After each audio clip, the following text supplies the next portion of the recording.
Good morning. This is video 4 in a series of 31 videos for how to use your glucose meter as a fuel gauge. And I've just come out into the kitchen and I'm ready to get a cup of coffee. So let me stick that under here and start this.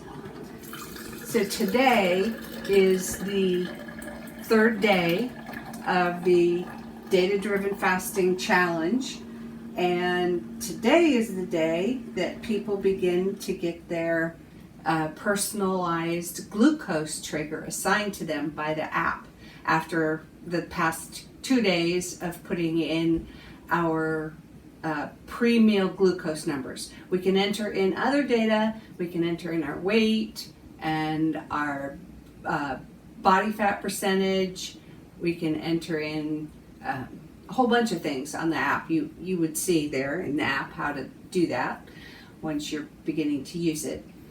So I am going to take my morning fasting glucose. I haven't taken my number yet, so I have my Dario here and I'm ready to take my number. I'm not expecting a great number after yesterday's overabundance of fuels that I took in way more fuel than I needed.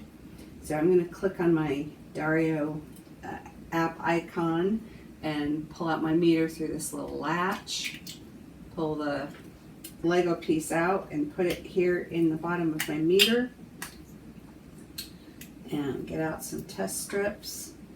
I suppose I could turn on the kitchen light. Let me do that. That's better. Okay, so put a test strip in, and it says to place a drop of blood. Close my cap. All right, so I'm going to pull back the caulking device, and I'm going to do a finger stick on kind of on the side of my finger. Snap. Drop a bead of blood, and let's see what these say. I have 5 test strips pulled out here because that's what I'm going to do. Wow. All right. I will reveal the number to you after I get all 5 of these to compare. What I like to do is compare the numbers that I get and make sure that I am within a range of 3 digits. And then I have a better idea of what my glucose is. And I can do that with a Dario because I have unlimited test strips. And they're very good to me. They just keep sending me test strips, no questions asked.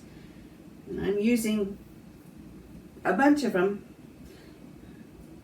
All right, almost done here, taking all the numbers, and then I'll open my logbook and just compare the numbers I took and tell you what my glucose is for the start of this new day. All right, last one. Your saliva has healing properties for you. Okay, now I'm going to open the logbook, and I am pretty sure that I got a morning fasting glucose here of, we're going to go with 82. That's, I'd say, pretty decent, even though I wasn't all that good yesterday. So I've got my coffee to start my day with, and today on the app is when it will let me know what my personal trigger is, and I'm going to show you on the app what that looks like, because today's day 3, even though well, I think it will wait until I put in my first pre-meal glucose number. Let me go ahead, I'll come a little closer, and I don't know if now you won't be able to see, so I'll just talk to you. I've shown you the screen before. No, never mind. I'll turn the camera around so that you can see the screen, since you're still new at this process of using the app, and I want you to be comfortable with it. So I will turn the camera around. I will go ahead and touch the Data-Driven Fasting app and open it up and see this is where the trigger will show up, and it's not there yet because we have to have day 3's pre-meal number to add in. But right now I'm going to add my morning fasting glucose. I'm going to hit track and glucose, and I'll leave the date here. The date is good, and I'll leave the time as it is. No, actually, I'll change the time just to put it back a few minutes. So the month opens up, and I want to change the time by using this little clock. Touch on the clock, and I'll dial it down by a couple minutes. So 8:24. AM is showing. Go back to the gray bar, touch that. Now, touch waking, and put in 82. 82 and done.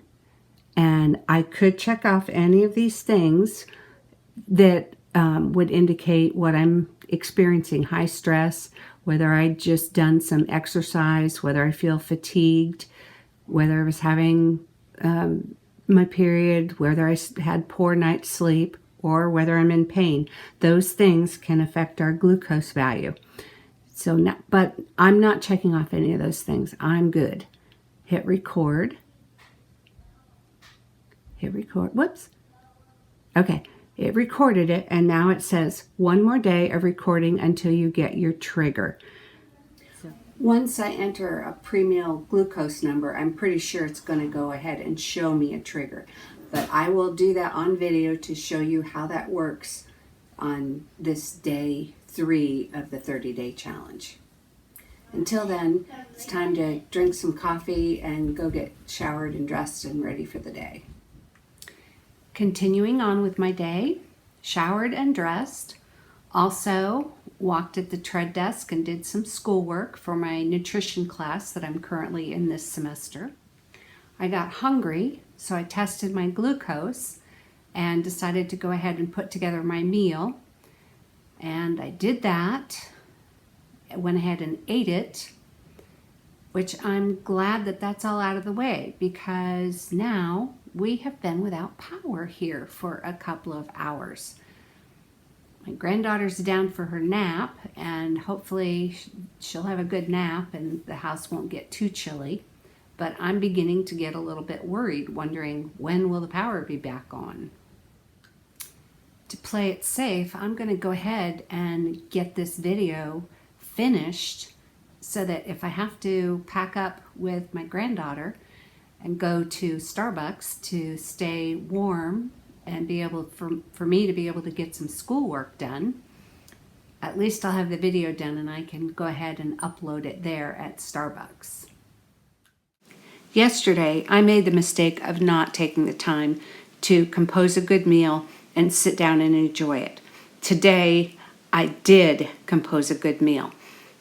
I started with carrot sticks, and then I had a main entree with more veggies. That's a whole orange pepper there on the top of the plate, and then there's a piece of the lasagna that I made yesterday, and that is sitting on a large pile of gnocchi greens.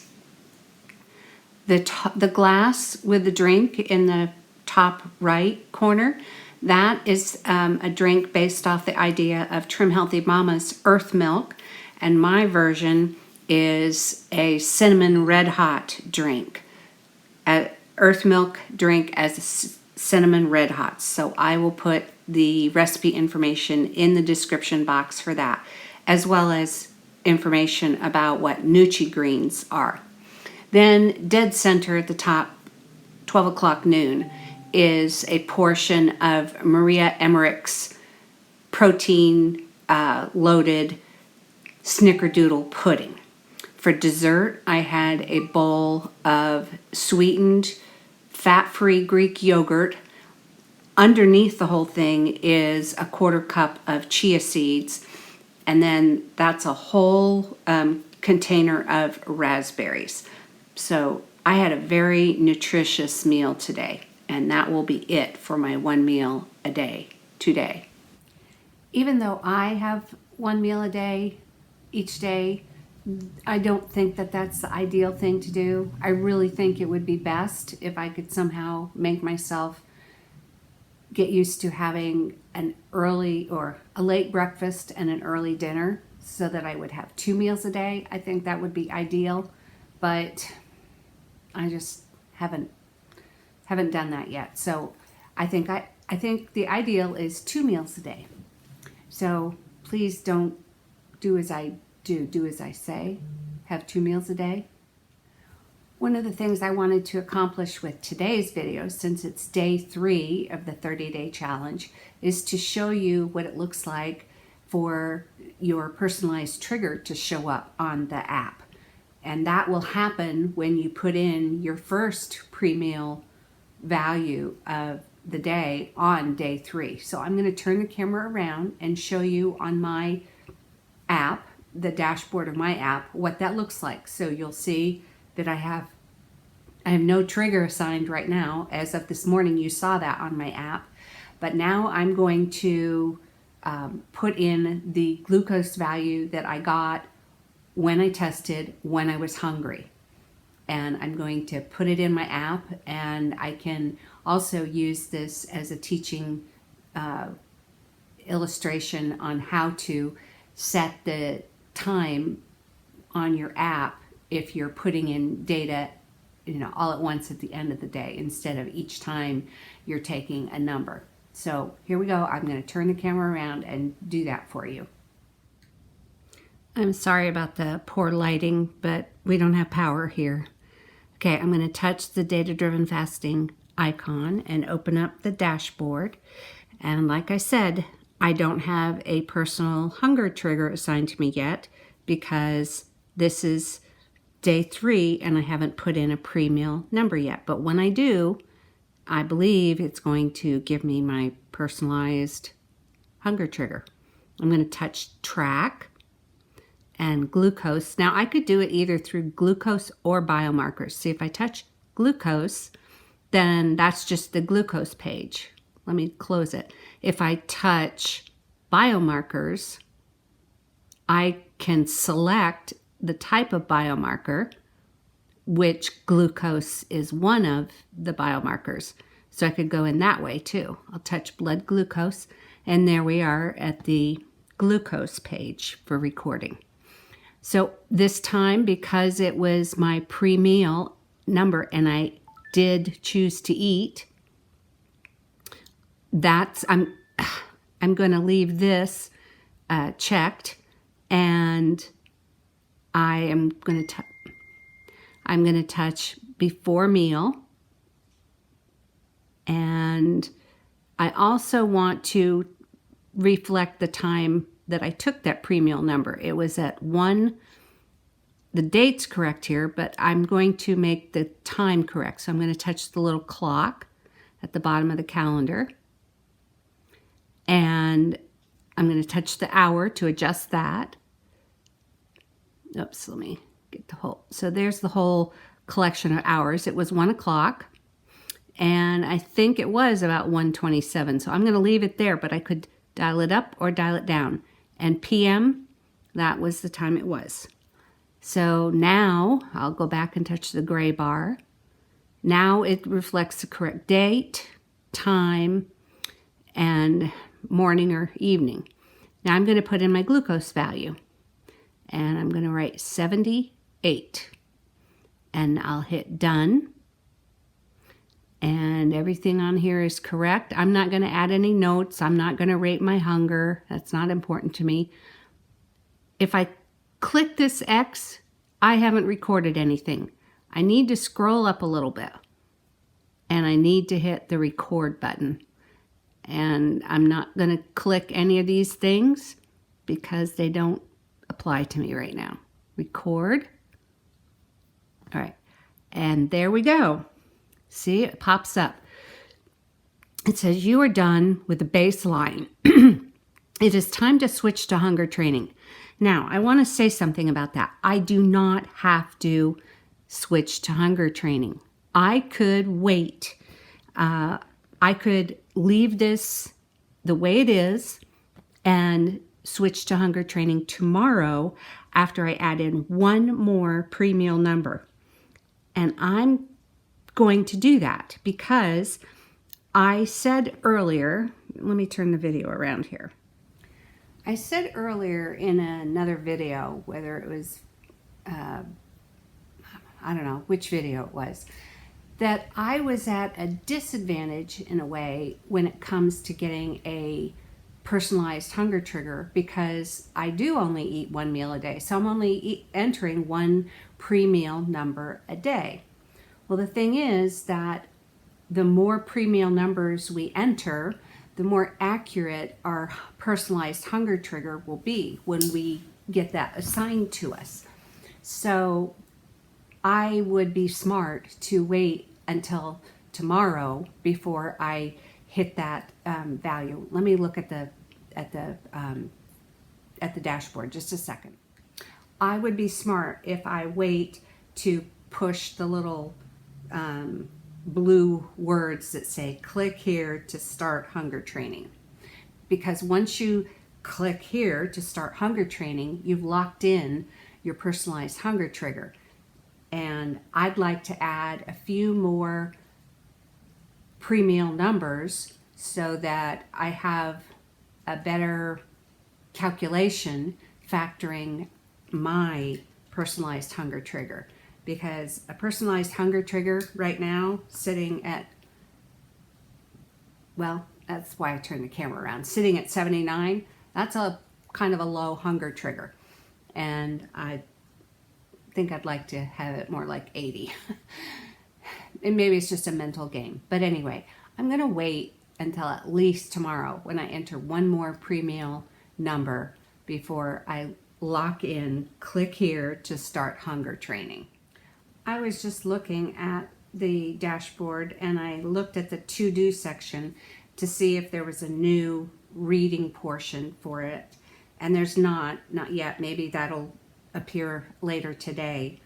And then I realized I probably should go ahead and show you some more stuff here on the dashboard. So I'm going to turn the camera around and do that and give you a little walkthrough on the Data-Driven Fasting app to show you the wealth of information that's available here. I came into a different room to get more light because it's getting darker by the minute. I'm going to touch on the Data-Driven Fasting app, and now I'm at the dashboard, and I'm going to touch on Navigate. Navigate is where I could go back and change data. Like I could touch history, and that lets me see previously entered data, and by using the three buttons, you can open it up and you could edit. Say I'd gotten the date or the time wrong. I could edit those things. Let me close it or close it. Okay, now go back to Navigate. I want to show you under Learn. Under Learn, you can access the whole Data-Driven Fasting manual to read about all the details of this program.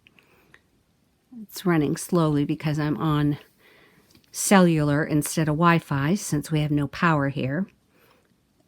So it has the whole Data-Driven Fasting manual, 131 pages of it. So you can scroll through and read everything you possibly could want answers to. I'll close that. Also, there's just other basic questions you could scroll through and look at, like what affects blood sugar levels? Which blood sugar meter should I buy? Would a continuous glucose meter be better? Some people wear those instead of doing the finger stick method, but the finger stick method is actually the most accurate. Okay, so I wanted you to see that. Let me go back to Navigate again. And I could put in meal data. I've got some old pictures of meals in here that I've written stuff on. So you could, sometimes the pictures go in sideways and I don't have a rhyme or reason why that is. That was a panel of pictures I took representing a meal. So I could show the picture of today's meal if I wanted. Let's see, if I go back to track, I would hit meal, and then I could choose a meal photo if I'd taken one.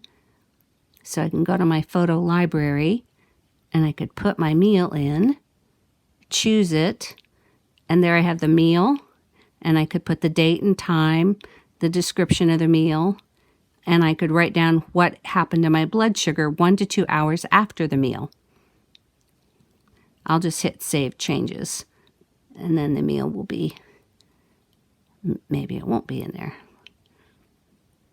Description, I'm just going to write meal so I can close it. Done, Save Changes.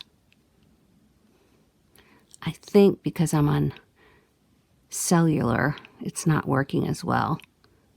Well, let's just close it out. Yeah, it didn't save it. It saved today's date and time. So at least I have that there to remember maybe I want to save that meal. I think I better quit while the quitting is good, because it's getting on in the afternoon and it's getting darker in the house since we have no electricity. And I've come to an area with a window, at least, that would give me some light so I could talk to you, not sitting in the dark. And the important thing of today's video being day 3 of baselining, that's the day when you enter your first pre-meal number of the day, whether it's breakfast or lunch or dinner, it's going to pop up with that personal hunger training number. And it's up to you whether you click on those blue letters that give you the chance to start the official hunger training, which means you have then locked in your very first, your hunger trigger number. And it's not going to go up. It's only going to stay there or go down. And I showed you that mine is sitting at 79 right now.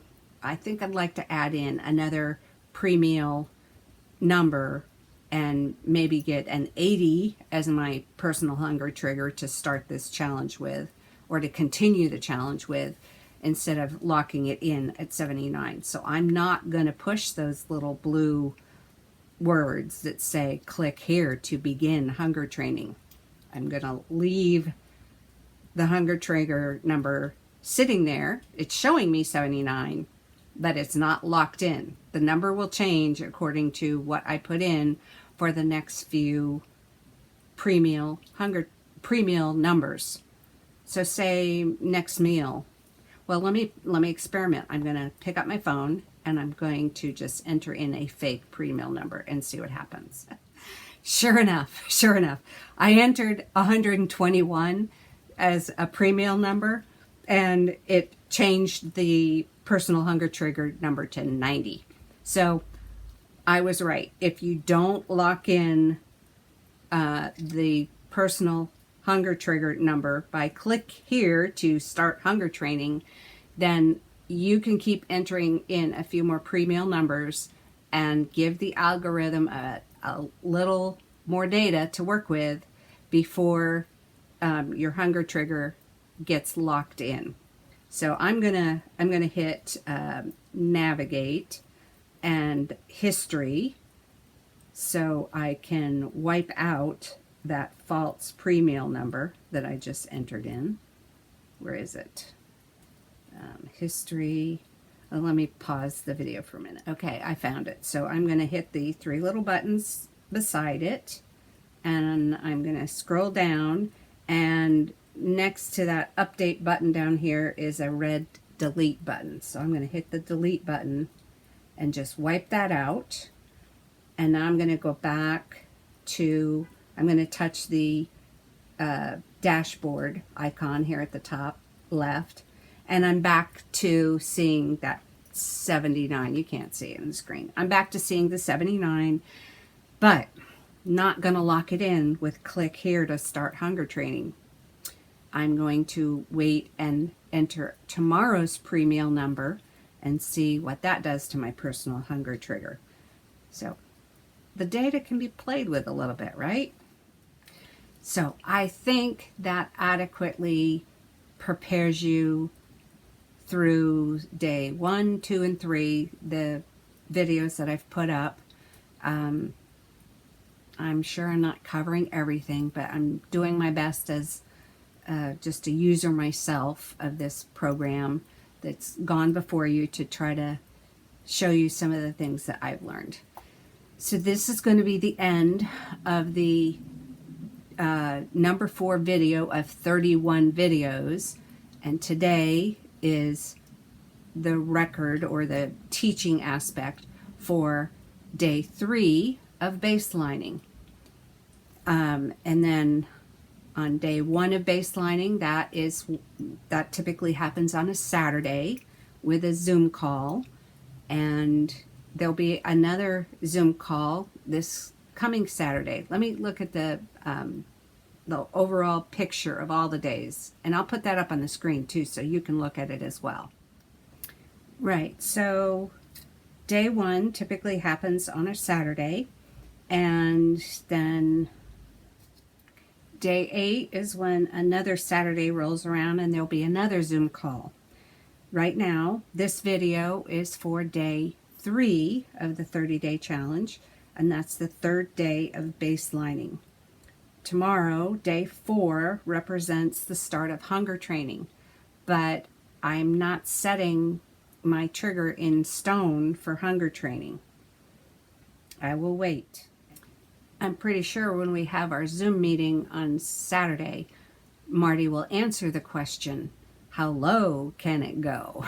How low can your personal hunger trigger go? So, yeah. Anyway, that's the end of video number 4 of my 31 set, my set of 31 videos to help someone be able to use their glucose meter as a fuel gauge, because it's a very healthy practice to do.